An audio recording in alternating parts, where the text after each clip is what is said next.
こんにちは、近藤紀官です。かなり唐突な印象があるかもしれませんが、今回は第3次世界大戦はすでに始まっているのかを真剣に分析・考察したいと思います。よろしければチャンネル登録がまだの方はチャンネル登録をお願いします。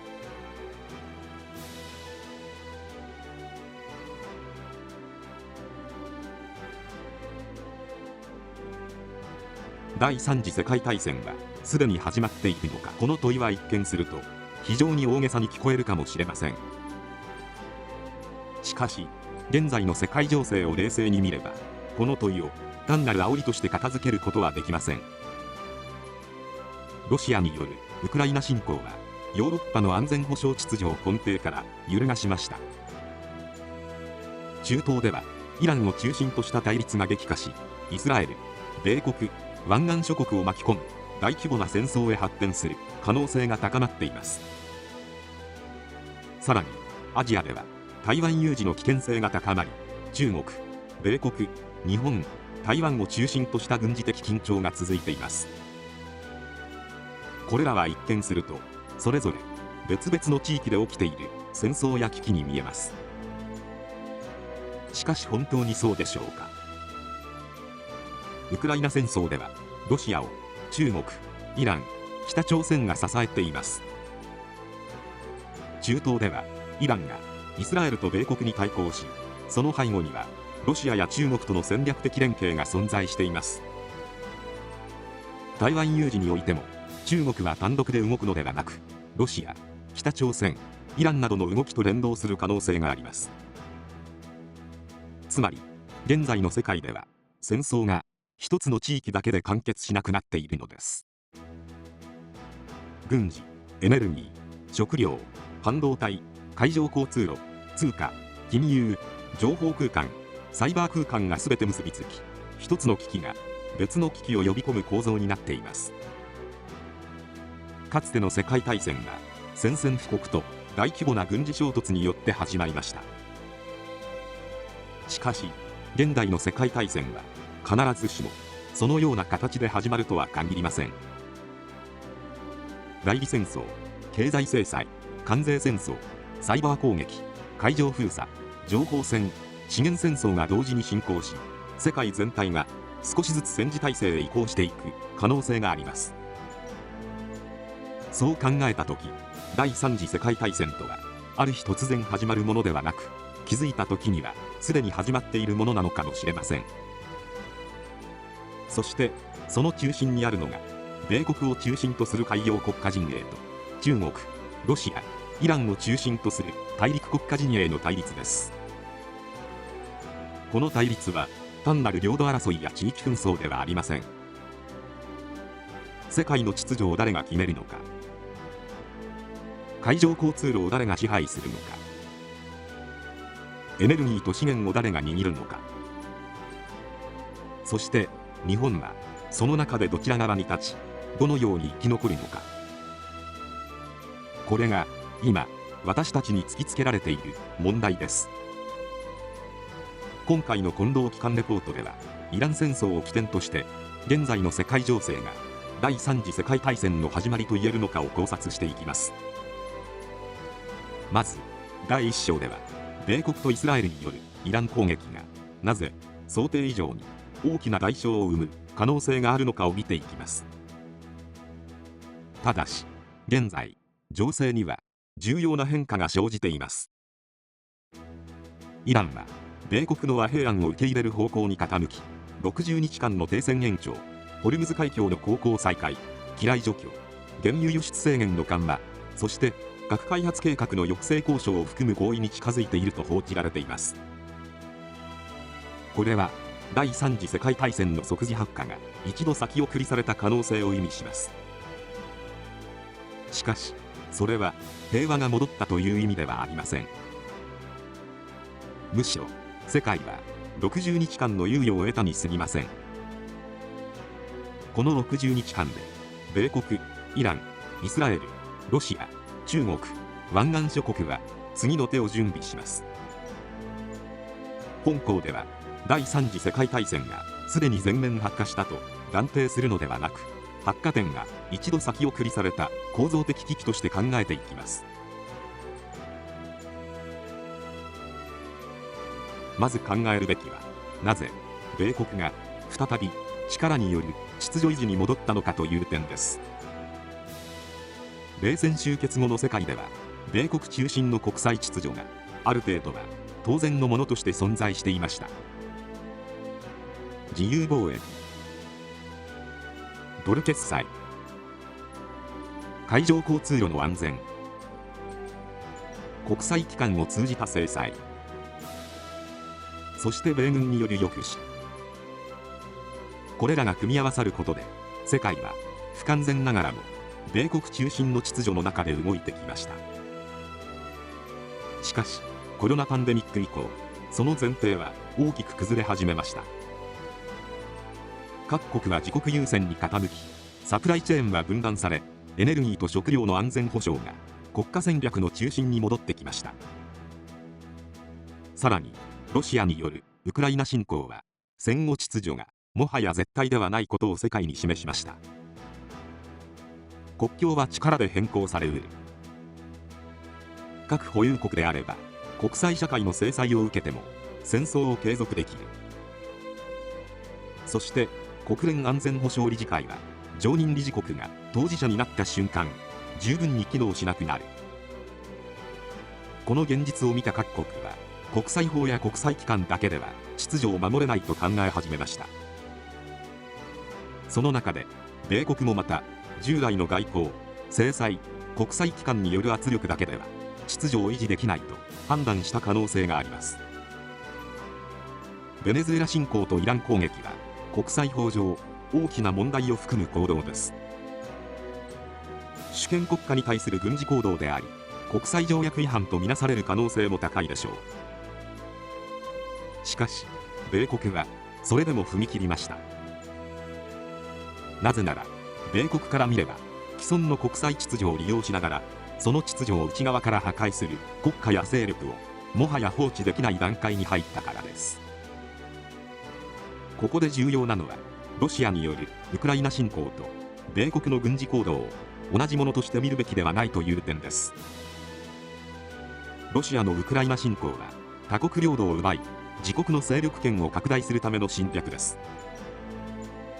一方で米国の行動は、国際法上の問題を抱えながらも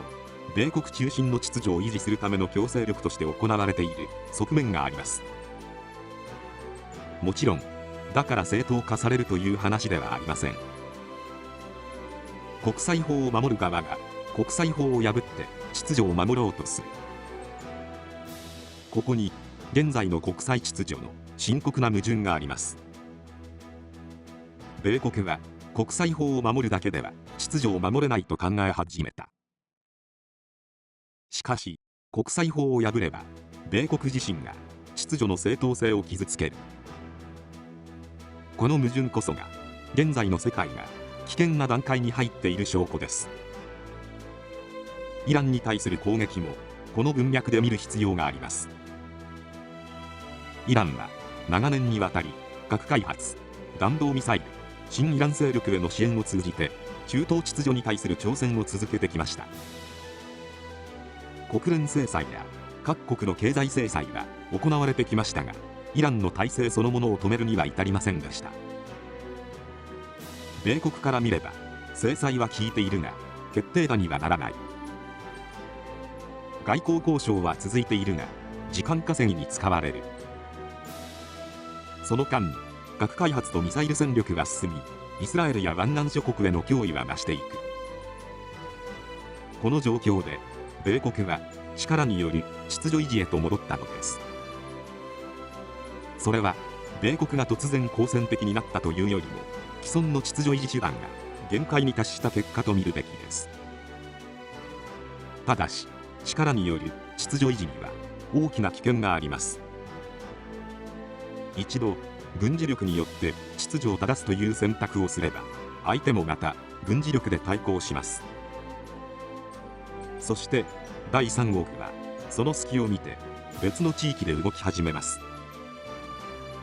中東で米軍が拘束されれば、ロシアは欧州で中国は東アジアで、北朝鮮は朝鮮半島でより強い行動に出る可能性があります。つまり米国が一つの地域で力を使えば、それは別の地域の抑止力にも影響します。これが現在の危機を単なる中東問題として見てはいけない理由です。米国が力による秩序維持に戻ったということは、世界が再び力によって秩序を決める時代に戻りつつあるということです。そしてその時代において、日本はもはや国際法と同盟だけに安心していられる立場ではありません。国際法は重要です。同盟も重要です。しかしそれだけでは国家を守れない時代が戻ってきています。米国が力による秩序維持に戻った背景には、米国の焦りがあります。それは世界の秩序が崩れ始めているという焦りです。そして同時に米国自身がその秩序を維持するために国際法上の危うい選択を取らざるを得なくなっているという焦りでもあります。この矛盾を抱えたまま、世界は次の段階へ進んでいきます。それがイラン攻撃の代償です。次章では、米国が軽く考えたイラン攻撃がどのような誤算を生み、どのような代償を米国に突きつけたのかを見ていきます。米国はイラン攻撃を短期で終わる作戦として考えていた可能性があります。斬首作戦が成功すれば、イラン体制は混乱する。主要な軍事施設を徹底的に空爆すれば、イランの反撃能力は失われる。核施設、ミサイル基地、イスラム革命防衛隊の指揮系統を叩けば、イランは交渉の席に戻らざるを得ない。米国はそのように考えていた可能性があります。しかし現実は米国の想定よりもはるかに複雑でした。第1の誤算は、斬首作戦が成功しても体制崩壊には至らなかったことです。米軍はイランの中枢に対して攻撃を行い、指導部に大きな打撃を与えました。しかしイラン体制は指導者個人だけで成り立っているわけではありません。イスラム革命防衛隊、宗教指導層、治安機関、地方の権力構造、そして反米を柱とする国家理念が複雑に結びついています。そのため一部の指導者を排除しても体制そのものは即座には崩れませんでした。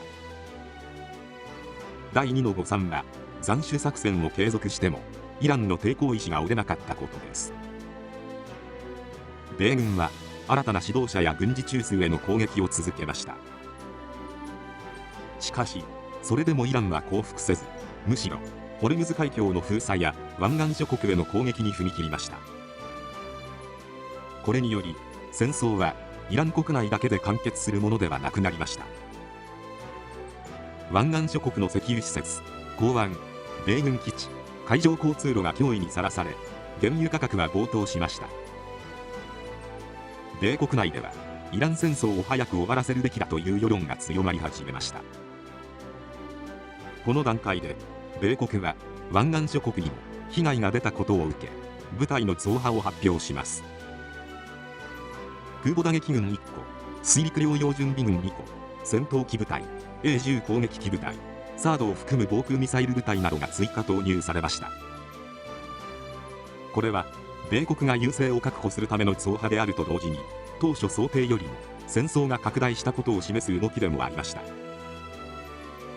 第3の誤算は、同盟国が軍事参加に慎重だったことです。米国は同盟国に支援を求めました。しかし多くの同盟国は直接的な軍事参加には慎重な姿勢を示しました。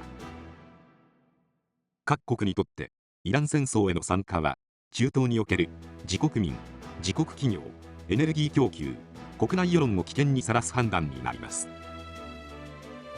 そのため米国は同盟国の政治的支持は得られても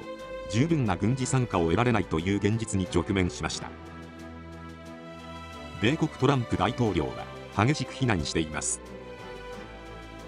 しかし同盟国が動かなかったことは、米国中心の秩序が以前ほど自動的には機能しなくなっていることを示しています。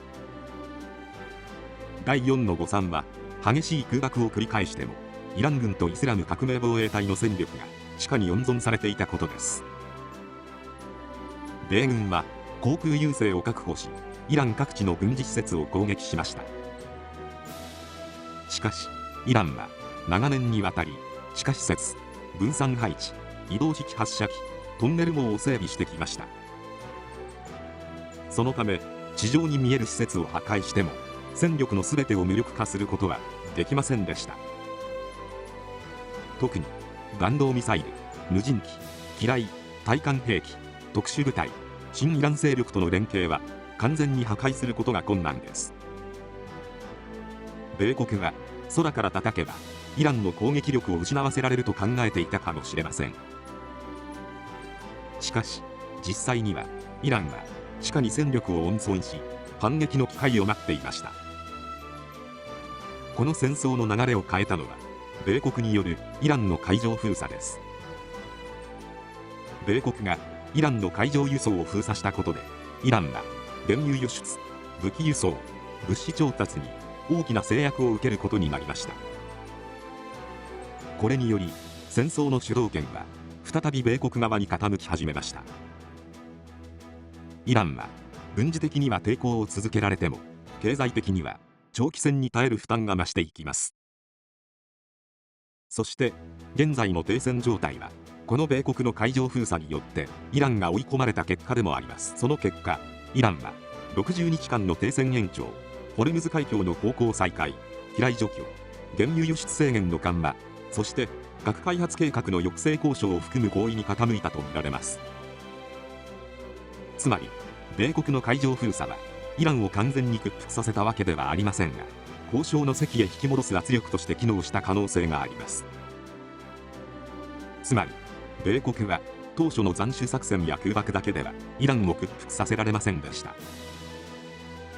しかし海上封鎖によってイランの国家経済と戦争継続能力に圧力をかけることには成功したのです。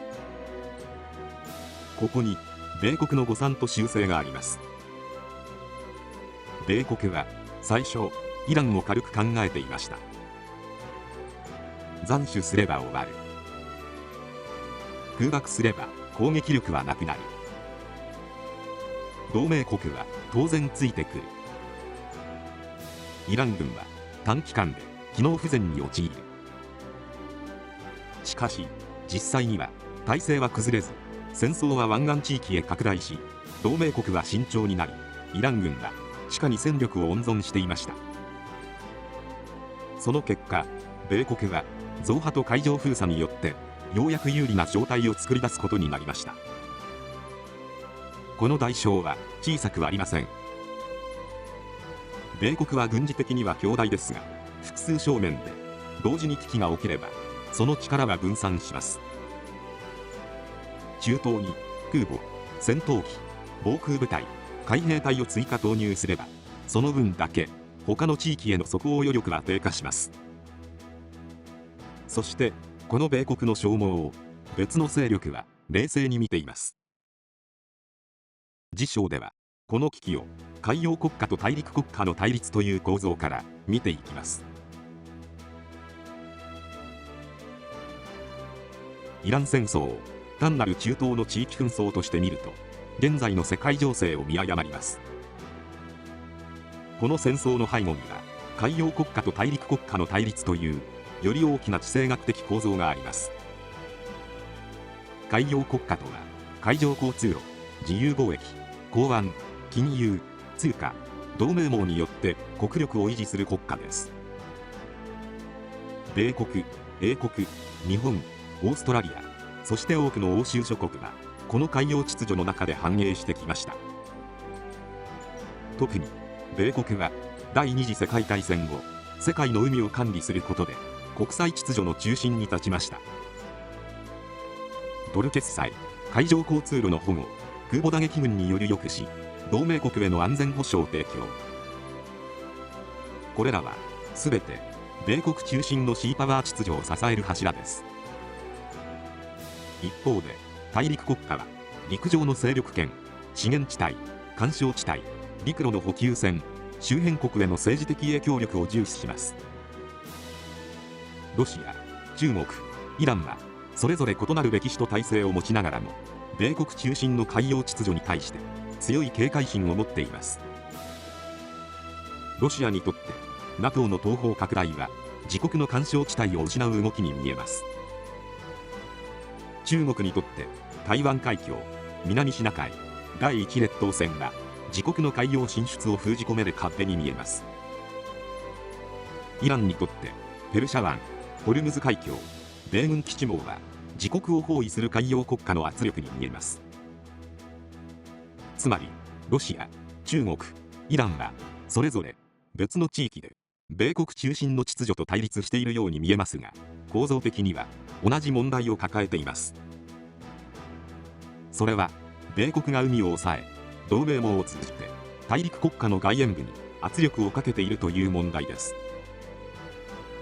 この構造を理解すると、ウクライナ戦争、中東危機、台湾海峡、朝鮮半島、キューバの緊張が別々の事件ではなく、一つの地政学的連鎖として見えてきます。ウクライナはロシアにとって欧州方面の緩衝地帯です。台湾は中国にとって第一列島線を突破するための要です。イランは中東における反米勢力の中心であり、ホルムズ海峡を通じて世界のエネルギー供給に影響を与える国家です。朝鮮半島は中国とロシアの東側に位置する軍事的な緩衝地帯です。そしてキューバは米国本土のすぐ近くにある米国にとって極めて敏感な地政学的地点です。これらの地域は地図上では離れています。しかし米国中心の秩序を維持する側とそれを揺さぶる側という構想で見ると、全てがつながっています。米国は海を支配することで世界の貿易とエネルギーの流れを守ってきました。しかしその一方で米国の敵対国から見れば、それは自国の行動を封じ込める包囲網でもあります。そのため大陸国家側は米国が一つの地域で拘束された時、別の地域で圧力をかける誘惑を持ちます。中東で米軍が拘束されれば、ロシアはウクライナで圧力を強めることができます。中国は台湾海峡や南シナ海で動きやすくなります。北朝鮮は朝鮮半島で挑発を強めることができます。そしてロシアや中国がキューバ方面で米国に圧力をかければ、米国は自国本土近傍の防衛にも意識を割かざるを得なくなります。これが現代の世界大戦が一つの戦場ではなく、複数の戦域で同時に進む可能性がある理由です。第二次世界大戦では欧州戦線、太平洋戦線、北アフリカ戦線などがありました。現代の第三次世界大戦ではそれに加えてエネルギー戦線、通貨戦線、サイバー戦線、情報戦線、海上交通路の戦線が存在します。そしてその中心にあるのがシーパワーとランドパワーの対立です。米国中心のシーパワー秩序が維持されれば、海上交通路は守られ、ドル決済は維持され、同盟国は米軍の抑止力を前提に国家運営を続けることができます。しかしランドパワー側がこの秩序を揺さぶれば、世界の物流、エネルギー、食料、金融は一気に不安定化します。特に日本にとってこの構造は死活的に重要です。日本は島国であり、エネルギー、食料、工業原材料の多くを海上交通路に依存しています。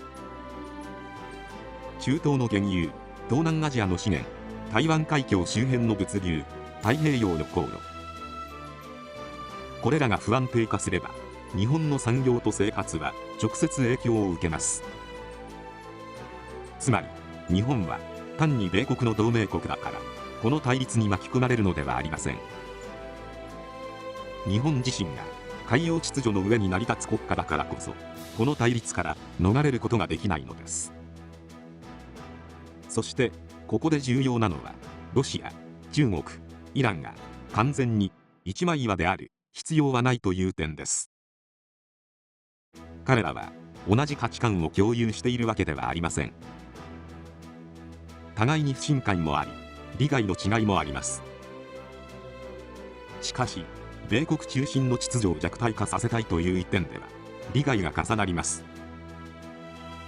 この利害の重なりがランドパワーの結集を生み出します。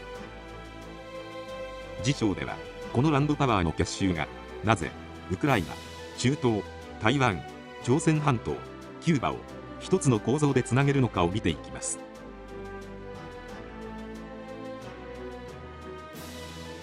前章では現在の危機を海洋国家と大陸国家の対立として整理しました。ここで重要になるのがランドパワーの結集です。ロシア、中国、イランは同じ思想や同じ体制を持つ国ではありません。それぞれ歴史も宗教も国家目標も異なります。しかし米国中心の国際秩序を弱体化させたいという一点では利害が重なっています。ロシアにとって米国中心の秩序は NATO の東方拡大として現れます。中国にとってそれは台湾海峡、南シナ海、第一列島線における米軍と同盟国の包囲網として現れます。イランにとってそれはペルシャ湾、ホルムズ海峡、イスラエル、湾岸諸国、米軍基地網による圧力として現れます。つまり3国はそれぞれ別の地域で米国中心の秩序に抑え込まれていると感じています。この共通認識がランドパワー側の接近を生み出します。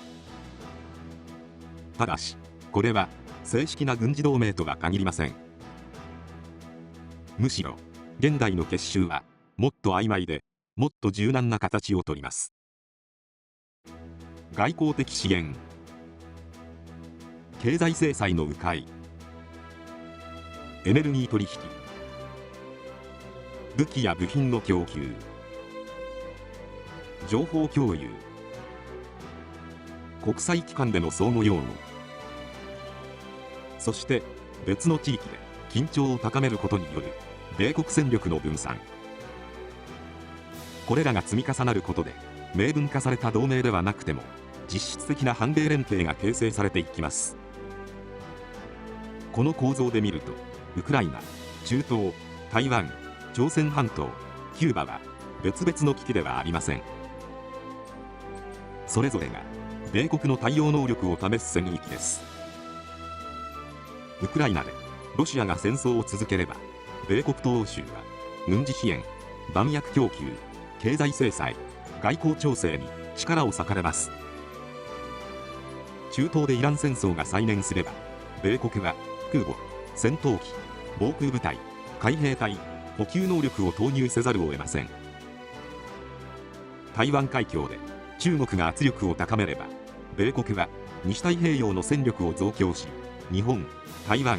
フィリピン、オーストラリアとの連携を強化する必要があります。朝鮮半島で北朝鮮が挑発を強めれば米国、日本、韓国は即応態勢を取らざるを得ません。そしてキューバでロシアや中国が軍事的な存在感を高めれば米国は自国本土近傍の防衛にも意識を割かれることになります。このようにランドパワー側は一つの戦場で米国に勝つ必要はありません。複数の戦域で同時に圧力をかけ米国の軍事力、外交力、経済力、国内世論を消耗させればよいのです。これが現代の地政学的構造の対立です。米国中心のシーパワー秩序は世界の海を開き貿易とエネルギーの流れを維持することで成立しています。しかしその秩序を維持するには米軍が複数の地域で同時に抑止力を示し続ける必要があります。逆に言えば米軍が同時多発的な危機に対応できなくなった時米国中心の秩序は揺らぎ始めます。ランドパワー側が狙っているのはまさにそこです。米国を一撃で倒すのではありません。米国を疲れさせる。米国の同盟国に不安を抱かせる。米国の国内世論を分裂させる。米国が世界秩序を守る意志と能力を失ったように見せる。その積み重ねによって米国中心の秩序を内側から崩していくのです。この時重要になるのが時間です。シーパワー側は危機を短期で抑え込み、海上交通路と金融秩序を維持しなければなりません。一方でランドパワー側は危機を長期化させることで米国と同盟国を消耗させることができます。そのためイラン戦争の長期化は単なる中東問題ではありません。それは米国の世界展開能力を試す消耗戦になります。またランドパワー側にとって重要なのは危機の連鎖です。中東で米国が拘束されている時に台湾海峡で緊張が高まる。台湾海峡で米国が警戒を強めている時に朝鮮半島で北朝鮮が動く。さらにキューバで米国本土近傍に圧力がかかる。このような連鎖が起きれば米国は一つ一つの危機に対応できても全体としては戦力を分散させられます。そして米国の同盟国はこう考え始めます。米国は本当に自分たちを守れるのか。米国は中東、欧州、東アジア、西半球を同時に支えられるのか。この疑念が広がること自体がランドパワー側にとって大きな成果になります。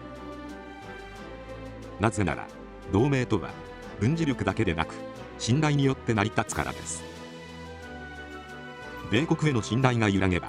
同盟国は独自の防衛強化に動くか、あるいは米国以外の大国との距離を調整し始めます。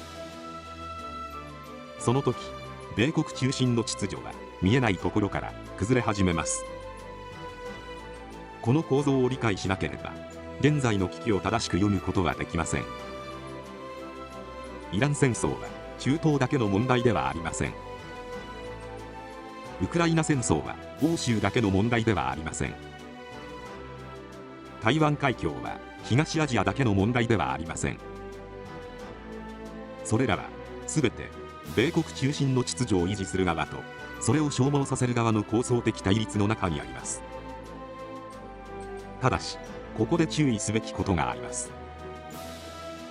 ロシアと中国の具体的な思惑、そしてイラン戦争の長期化をどう利用しようとしているのかについては後の章で詳しく見ていきます。この章で確認すべきなのはランドパワー側が完全な一枚岩でなくても米国を消耗させるという一点で利害が重なり得るということです。そしてその利害の重なりが複数の戦域を一つの世界戦争的構想へと近づけていくのです。次章ではこの構造の中で戦争をむしろ拡大させる方向へ働く勢力について見ていきます。それがイスラエル強硬派、大イスラエル構想、そして米国福音派の終末思想です。